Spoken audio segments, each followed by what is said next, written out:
নমস্কাৰ সুপ্ৰভাত মই অনিন্দিতা শইকীয়াই সকলোকে স্বাগতম জনাইছোঁ মৰ্ণিং লাইভৰ এই বিশেষ শিতান জ্যোতিষশাস্ত্ৰৰ শিতানটিৰ মাজলৈ। আজিও আমাৰ সৈতে উপস্থিত আছে জ্যোতিষশাস্ত্ৰবিদ কিৰয়ং ডাঙৰীয়া। তেওঁ জনাব আজিৰ দিনটোৰ ৰাশিফল আৰু লগতে দিব জ্যোতিষশাস্ত্ৰৰ বহুতো বিধান। দাদা আপোনাক স্বাগতম জনাইছোঁ আমাৰ অনুষ্ঠানৰ মাজত। ধন্যবাদ, নমস্কাৰ। যিহেতু আমি অনুষ্ঠানৰ আৰম্ভণি গ্ৰহগতি আৰু যাত্ৰা সন্দৰ্ভতে কৰোঁ, আজি গ্ৰহগতি আৰু যাত্ৰা সন্দৰ্ভতে জানিম। হয়, আজিৰ গ্ৰহগতিসমূহ এনেধৰণৰ। চন্দ্ৰ বৃহস্পতি বৃষ ৰাশিত বহি আছে। আজি মংগল কৰ্কট ৰাশিত, কন্যা ৰাশিত লগ্ন আৰু কেতু, ৰাহু মীন ৰাশিত বহি আছে, শনি কুম্ভ ৰাশিত। আজিৰ দিনটোত শুক্ৰ বহি আছে মকৰ ৰাশিত, ৰবি আৰু বুধ বৃশ্চিক ৰাশিত বহি আছে। আজি তিথি শুক্লা চতুৰ্দশী, সিদ্ধ যোগ, শূদ্ৰ বৰ্ণ, ৰোহিণী নক্ষত্ৰ, নৰগণ, যাত্ৰা শুভ, সিদ্ধ যোগ আছে, অৱশ্যে পূব দিশত নাই। আজি শুভ কৰ্মৰ ভিতৰত সিংহ, কন্যা আৰু তুলা ৰাশিৰ লগ্নত বিবাহৰ যুগ। আজিৰ দিনটোত দীক্ষা, আৰোগ্য স্নান আদি শুভ। আজি মাছ, মাংস, কণী, তেল আদি খোৱা নিষেধ। এতিয়া আহিছোঁ ৰাশিফললৈ। দিনটোৰ ৰাশিফলত প্ৰথমতে মই কাপছ এণ্ড পেজ অফ পেণ্টাকুলছ এই দুখন কাৰ্ড ল'লোঁ। এই দুখন কাৰ্ড মতে মেষ ৰাশিসকলৰ বাবে এৰিছ। এই ৰাশিৰ জাতক জাতিকাসকলৰ বাবে আজিৰ দিনটোত ঘৰুৱা পৰিৱেশ অনুকূল। আজি স্বাস্থ্যৰ দিশত শুভ ফল, প্ৰেম প্ৰীতিত আনন্দ লাভ, কৰ্মস্থানত নিজৰ যোগ্যতা প্ৰতিপন্ন কৰিব পাৰিব। আজিৰ দিনটোত মেষ ৰাশিৰ জাতক জাতিকাসকলে কেইটামান তুলসী পাত খাই যাত্ৰা কৰক, পাৰিলে ক'লা তুলসী খাওক, শুভ ফল দিব। শুভ কালাৰ হ'ব ব্লু এণ্ড ব্লেক আৰু আনলাকি কালাৰ হ'ব ৰেড। এতিয়া বৃষ ৰাশি তৰাছ, কাপছ এণ্ড শ্বৰ্টছ এই দুখন কাৰ্ড মতে জাতক জাতিকাসকলৰ ব্যৱসায় বাণিজ্যত মধ্যম ফল, দাম্পত্যত কিছু চিন্তা থাকিব, সমস্যা থাকিব। বিদ্যাৰ্থীসকলে আশা কৰা মতে ফল পাব পাৰে। আজি পিছবেলা কিছু ফৰকাল অনুভৱ কৰিব।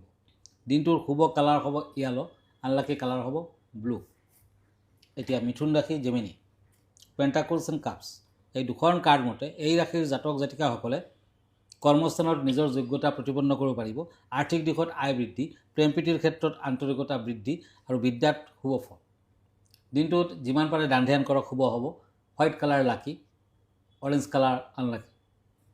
এতিয়া আহিছোঁ কৰ্কট ৰাশিলৈ, কেঞ্চাৰ, কাপছ এণ্ড পেণ্টাকলছ এই দুখন কাৰ্ড মতে এই ৰাশিৰ জাতক জাতিকাসকলৰ শৰীৰত কিছু দুৰ্বলতা, সন্তানৰ বাবে সমাজত সুনাম অৰ্জন। আজি ব্যৱসায় বাণিজ্যত জড়িতসকলে দিনটোত শুভ ফল পাব। দাম্পত্যত মধ্যম ফল, প্ৰেমত অস্থিৰতা থাকিব। দিনটোৰ লাকি কালাৰ হ'ব ৰেড, আনলাকি কালাৰ হ'ব ব্লেক। হয় দাদা, এই মুহূৰ্তত এখন পত্ৰ হাতত তুলি ল'ব বিচাৰিছোঁ। হয়। পত্ৰখন প্ৰেৰণ কৰিছে মৰিগাঁৱৰ পৰা আৰু তেওঁ আপোনাক ধন্যবাদ জ্ঞাপন কৰিছে। তেওঁ আপোনালৈ পূৰ্বতেও পত্ৰ প্ৰেৰণ কৰিছে আৰু যথেষ্টখিনি আপোনাৰ বিধানৰ জৰিয়তে উপকৃত হৈছে বুলি কৈছে। আজি তেওঁৰ প্ৰশ্নটো হৈছে ঋণ পৰিশোধৰ প্ৰতিকাৰ কিবা আপুনি দিব নেকি, আপোনাৰ পৰা অকণমান জানিব বিচাৰিছে। হয়, প্ৰতি শুক্ৰবাৰে দুটিমান পাণ ল'ব, পাণৰ খিলি ল'ব আৰু এটাকৈ এলাচি, এটা লং, 2 খিলামান পাণ সজাই একেলগে সজাই মা লক্ষ্মীৰ পূজাত আপুনি অংশগ্ৰহণ কৰক, লক্ষ্মী দেৱীৰ ওচৰত ৰাখক আৰু কৰ্পূৰেৰে আৰতি কৰক। আৰু প্ৰাণ দুখিলা আপুনি ব্ৰহ্মপুৱাত যদি কামটো কৰিব পাৰে, সেই পানেৰে ব্ৰহ্মপুৱাত যদি কামটো কৰিব পাৰে বেছি ভাল। তাৰপাছত নদীৰ পানীত বিসৰ্জন দিয়ক আৰু এটা ৰুদ্ৰাক্ষ, দুমুখী ৰুদ্ৰাক্ষ ধাৰণ কৰক। ৰুদ্ৰাক্ষ সাধাৰণতে সোমবাৰ দিনা পিন্ধে, কিন্তু আপুনি এই কামটো কৰাৰ পাছত, তাৰমানে ফ্ৰাইডেৰ দিনা পিন্ধক। আৰু আপুনি কামটো কৰাৰ পাছত শুভ মুহূৰ্ত চাই সেই বস্তুটো মানে ৰুদ্ৰাক্ষটো পিন্ধি দিব। শুক্ৰবাৰ দিনা শুভ মুহূৰ্ত চাই পিন্ধিব। মনত ৰাখিব সেইদিনাখন আপুনি সন্ধিয়ালৈকে লঘোণত থাকক।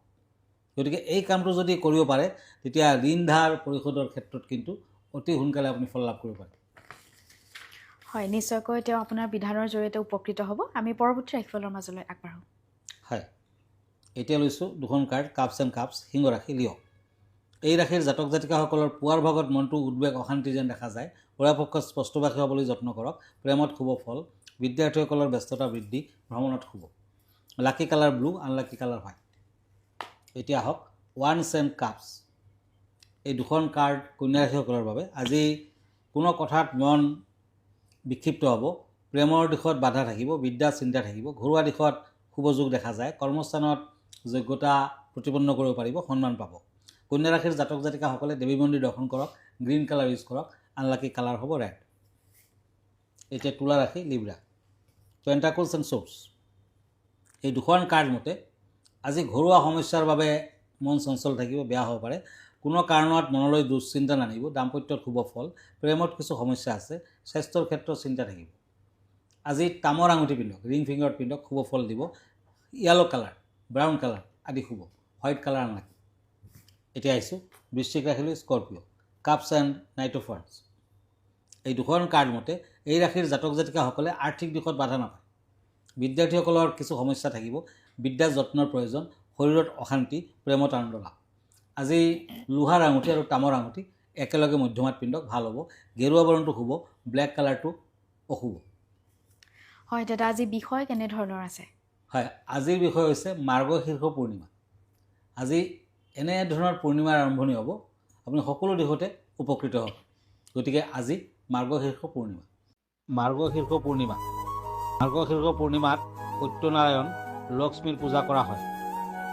এইদিনা স্নান, দান আৰু পূজা কৰা হয়। মাৰ্গশীৰ্ষ পূৰ্ণিমাত পবিত্ৰ নদীৰ স্নানৰ বিশেষ গুৰুত্ব আছে। অন্যতা আছে যে এইদিনা ভগৱান বিষ্ণু পবিত্ৰ পানীত বাস কৰে। মাৰ্গশীৰ্ষ পূৰ্ণিমাত চন্দ্ৰদেৱ আৰু মা লক্ষ্মীৰ পূজা কৰা হয়। এই দিনত সত্যনাৰায়ণ পূজা কৰি ভোল নৈবেদ্য দিয়া হয়। এইদিনা পূৰ্ণিমা ব্ৰত কৰিলে জীৱনত সুখ, শান্তি আৰু সম্পন্নতাৰ আগমন ঘটে। 14 ডিচেম্বৰ দিনৰ 4:58 বজাৰ পৰা 15 ডিচেম্বৰ দিনৰ 2:31 বজালৈ, ৰবিবাৰে পূৰ্ণিমা ব্ৰত ৰাতিপুৱা 5:17 বজাৰ পৰা 6:12 বজালৈ পবিত্ৰ স্নান। এইদিনা চন্দ্ৰ পূজা কৰিলে আৰু সন্ধ্যাবেলা চন্দ্ৰক অৰ্ঘ্য দিলে চন্দ্ৰদোষ দূৰ হয় আৰু ব্যক্তিৰ সকলো মনোকামনা পূৰণ হয়। এই তিথিত দান অতি শুভ বুলি ভবা হয়। এই তিথিত দান অতি শুভ। এই তিথিত দান কৰিলে 30 গুণ ফল পোৱা যায়। এই দিনত ৰাতিপুৱা গা ধুই সূৰ্যক প্ৰণাম কৰিব আৰু হালধীয়া বস্ত্ৰ ধাৰণ কৰিব। মাৰ্গশীৰ্ষ পূৰ্ণিমাত লক্ষ্মীনাৰায়ণৰ মূৰ্তিক পঞ্চামৃতৰে স্নান কৰাওক। ওম নম নাৰায়ণ মন্ত্ৰ জপ কৰক। লক্ষ্মীক গোলাপ ফুল আৰু সুগন্ধি দ্ৰব্য নিবেদন কৰক। মাৰ্গশীৰ্ষ পূৰ্ণিমাত ৰাত্ৰি জাগৰণৰ বিশেষ মাহাত্ম্য আছে। চন্দ্ৰ মন্ত্ৰ ওম শ্ৰাং শ্ৰীং শ্ৰং শ চন্দ্ৰায় নম জপ কৰক আৰু তুলসী গছত ৰঙা ৰঙৰ সূতা বান্ধক। এনে দান কৰিলে তুলসীৰ প্ৰভাৱত ঘৰলৈ অন্ন, সুখ আৰু সমৃদ্ধি আৰু ধনৰ আগমন হ'ব। জীৱনত বাৰে বাৰে সমস্যা আহিলে বা অৰ্থভাৱৰ মুখামুখি হ'লে পূৰ্ণিমা তিথিত শংখৰ পূজা কৰক। ঘৰত পানী ভৰাই বিষ্ণুৰ মূৰ্তিৰ অভিষেক কৰি শংখৰ পানীখিনি গোটেই ঘৰত ছটিয়াই দিলে ঘৰলৈ আনন্দৰ আগমন হয়। এই দিনটোত দৰিদ্ৰ ব্যক্তি আৰু শিশুক পায়স খোৱালে পাৰিবাৰিক শান্তি বৰ্তি থাকে। পূৰ্ণিমাত লক্ষ্মীক সুখী কৰাৰ বাবে বস্ত্ৰ নিবেদন কৰক আৰু এনে কৰিলে সমাজত ব্যক্তিৰ সন্মান, প্ৰতিষ্ঠা বৃদ্ধি পায় আৰু সৌভাগ্য বাঢ়ে। গতিকে ভিডিঅ'টোৰ জৰিয়তে তেওঁ খুব সুন্দৰকৈ ব্যাখ্যা কৰিছে মাৰ্গশীৰ্ষ পূৰ্ণিমা কি কি নিয়ম আপোনালোকে নীতি নিয়ম পালন কৰিব লাগিব বা কিদৰে খাদ্য গ্ৰহণ কৰাৰ সময়, সেইখিনি খুব সুন্দৰকৈ তেওঁ ব্যক্ত কৰিছে। দাদা, আমি পৰৱৰ্তী ৰাশিফলৰ মাজলৈ আগবাঢ়োঁ। হয়, এতিয়া মই দুখন কাৰ্ড লৈছোঁ, কাপছ এণ্ড টেম্পাৰেঞ্চ, ধনু ৰাশিসকলৰ বাবে চেৰিয়াছ। এই ৰাশিৰ জাতক জাতিকাসকলে কৰ্মৰ ক্ষেত্ৰত আশানুৰূপ ফল পাব। আৰ্থিক দিশত মধ্যম, শৰীৰ আৰু পৰিৱেশ প্ৰতিকূল। আজি প্ৰেমত সমস্যা থাকিব। বিদ্যাত ভ্ৰমণৰ সংযোগ।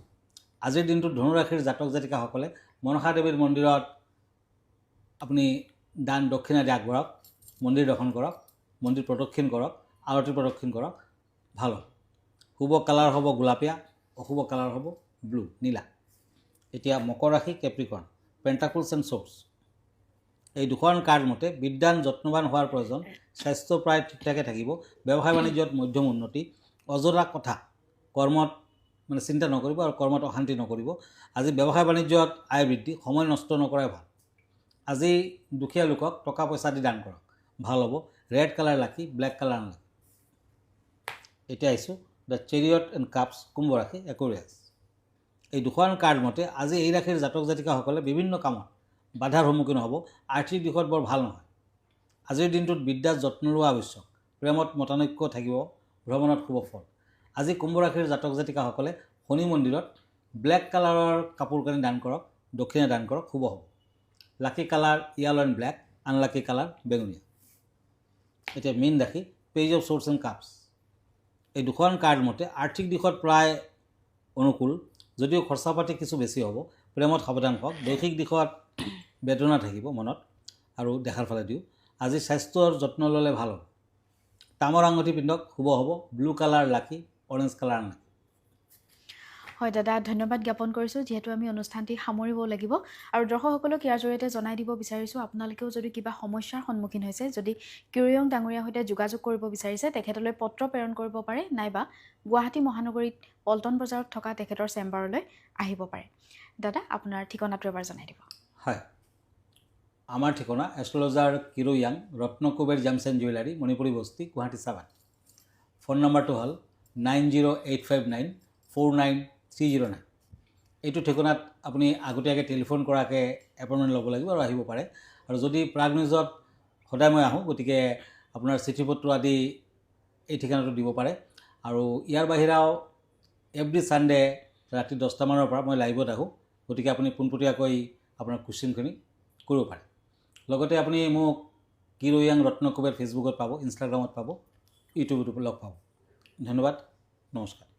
আৰু ইয়াৰ লগে লগে মই নিন্দিতা শইকীয়াও এই জ্যোতিষশাস্ত্ৰৰ শিতানটিৰ পৰা বিদায় লৈছোঁ। ধন্যবাদ, দিনটো আপোনাৰ শুভ হওক।